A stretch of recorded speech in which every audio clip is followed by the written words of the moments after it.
Hello and welcome back. I'm Steve Clemons, editor-at-large of The Hill. We're delighted to have you joining us for the third and final hour of the Future of Healthcare Summit.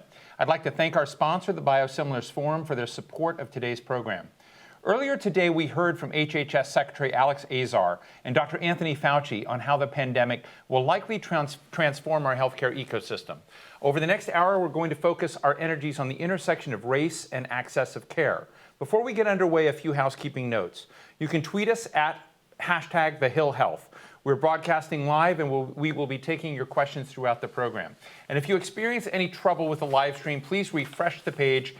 That should be a quick fix. I don't believe them, but you can try it. The coronavirus does not discriminate, we thought. From royals to world leaders, everyone is vulnerable, yet as the numbers are scrutinized, racial disparities come into focus. People of color who are at the lower end of the socioeconomic spectrum are also uniquely positioned to have worse outcomes.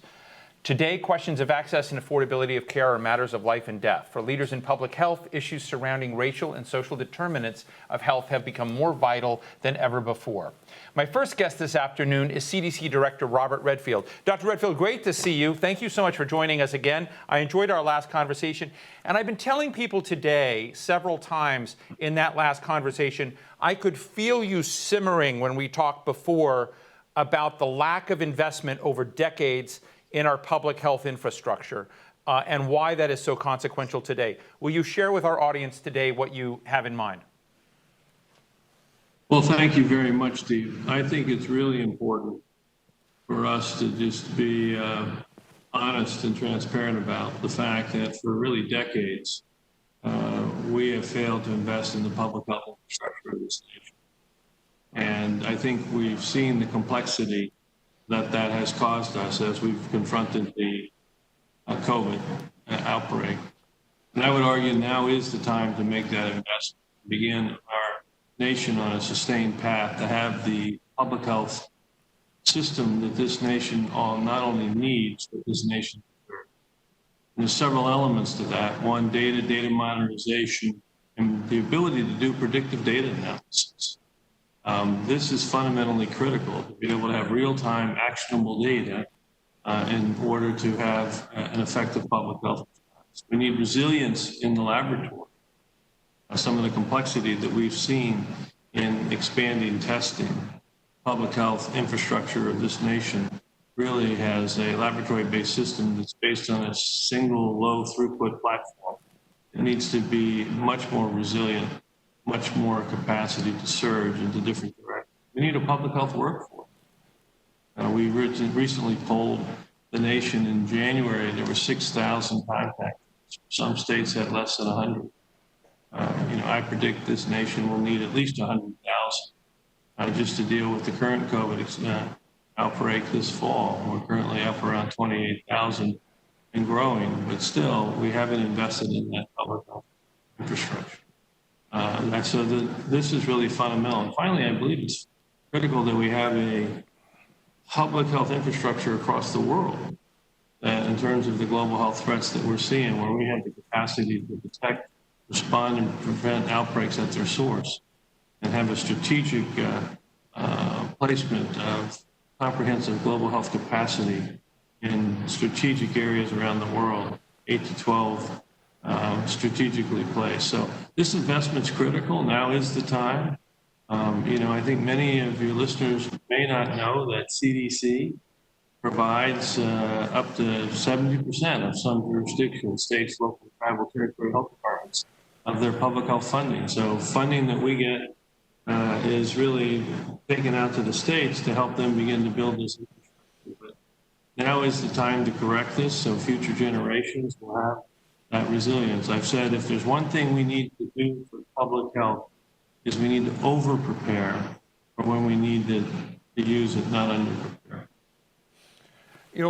I don't know if I'm your unlucky charm or not, but the last time we spoke was the time the CDC was about to issue some guidelines on how to safely reopen the economy. And you kind of shared with us that, there's a process and kind of brought it in. And, you had right. We're now in the middle of another kind of storm about schools reopening. And the CDC, as I understand it, is going to revisit the guidelines it want to release and come back with others.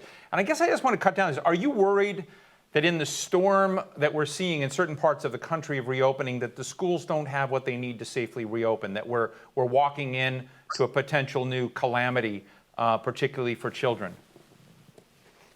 Well, I think, again, an important question. First, I want to clarify, we have put out a series of guidances for K through 12 and for higher learning as far back as February, and we've updated them over time. Most recently, last week, we added additional guidance for K through 12 and for higher learning, particularly with the addition of trying to give some guidance on the role of testing.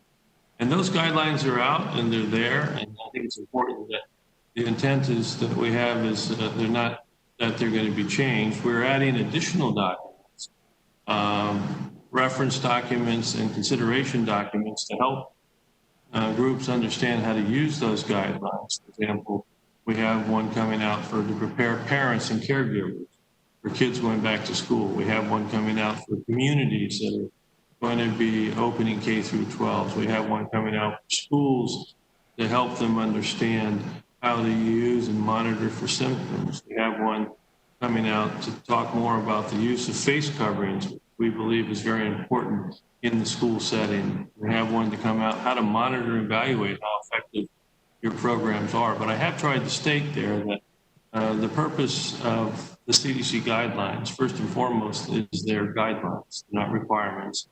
And obviously they're superseded by local, state, tribal, territorial health department requirements. Secondly, I want people to know what their purpose is. Their purpose is to facilitate opening the school system. I'm of the point of view as a public health leader in this nation that having the schools actually closed is a greater public health threat to the children than having the schools reopen. I'm a grandfather of 11 children so far, 9 of them are in school. I'm fairly committed to do this and work with local jurisdictions to do this safely.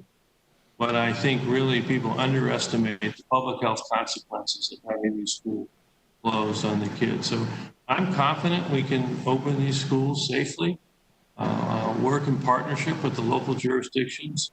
We've provided a series of strategies, and the local jurisdictions need to go through and look through those and figure out which ones work for them, which ones are practical, how do they think they can best do this. We're prepared to work with them if they need more technical assistance as they try to navigate this. But I cannot overstate how important I think it is now to get our schools in this nation reopened. And the reason I push it is because I truly believe it's for the public health benefit of these kids. That said, we have to be vigilant in protecting the vulnerable, the teachers, the other individuals that work in the school, the students. I have a grandson that has cystic fibrosis. We need to basically make sure we're vigilant about protecting the vulnerable. But now's the time to work to get these schools reopened. I want to get to the issues of vulnerable communities, but just one more segment here.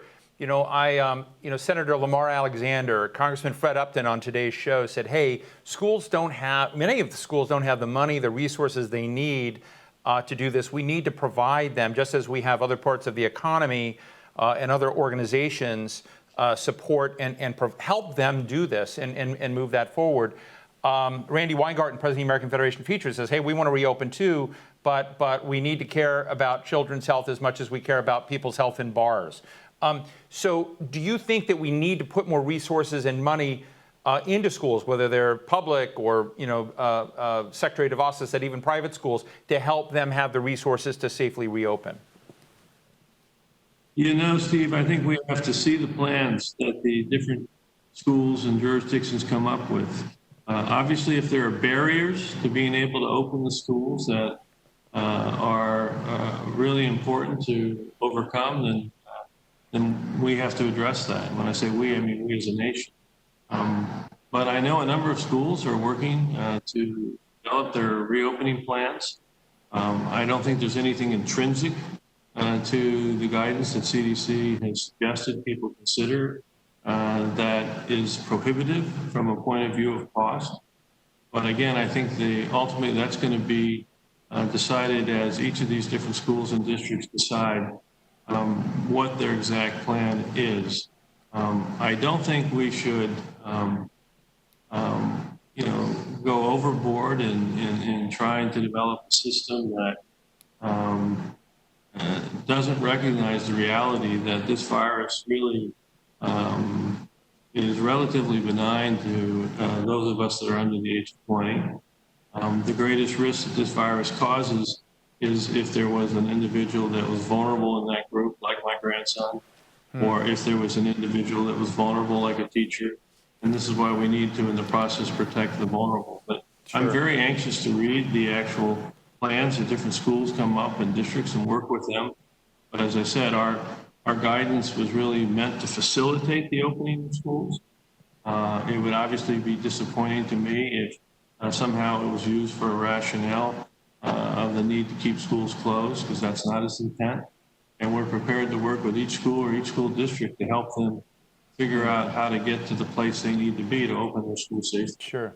Well, Dr. Redfield, the last time we spoke, and I actually mentioned it on today's show a number of times, you shared with us that the challenge of this coronavirus is reaching people who may not have the resources that wealthy communities have, that they may be homeless, and we have to find them shelter and treatment and isolate them, treat them with respect and dignity.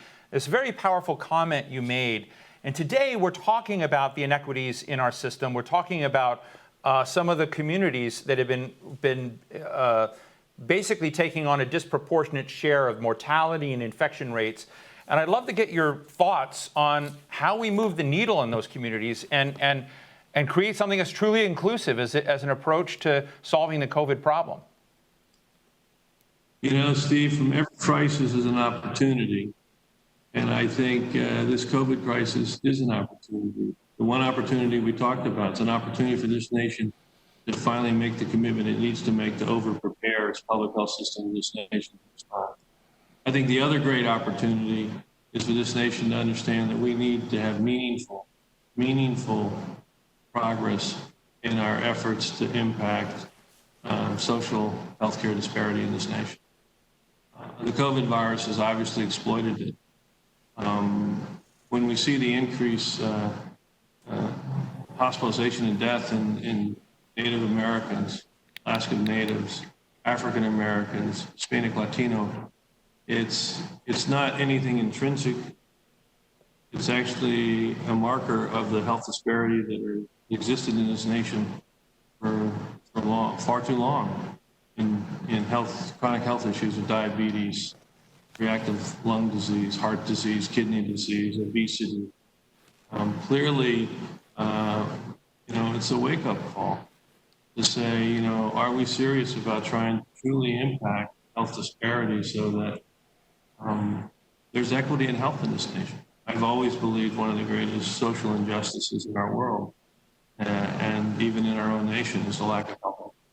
And this is really underscored it. I know us just in the COVID response, for the first time I have in my leadership of the response, a chief equity officer, try to be really looking at how we're addressing it. You mentioned the homeless. When we talk about the risk of significant infection in the homeless population, in order for us to have a meaningful public health response, we need to do isolation. How do you isolate somebody that's homeless?